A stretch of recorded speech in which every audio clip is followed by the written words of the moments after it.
Ultimii ani de școală, dar mi-a rămas în minte întipărit un obicei din urbea mea natală, de toată lumea foarte îndrăgit. Pe înserat, în zi de sărbătoare, ne adunam copii de vârsta mea și ne duceam cu toți în strada mare, să fim aproape, să putem vedea. Trecea fanfara militar în frunte cu tambur major, tras prin inel cu mustăcioară și pusul gaz strălucitor.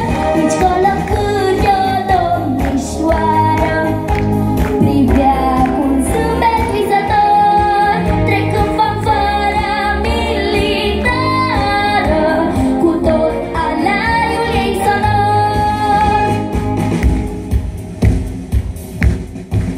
Când am pornit pe drumurile vieții, orașul meu cu parcuri și castani, orașul meu din vremea tinereții, nu l-am văzut de atâția ani și ani.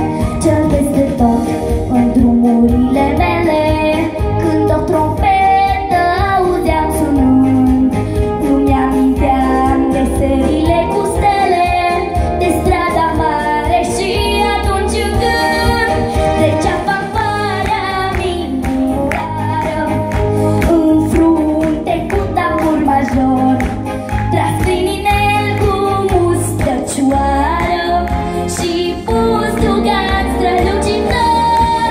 Nici colo când e o domnișoară privea cu un zâmbet visător, trecând fanfara militară cu tot alaiul ei sonor.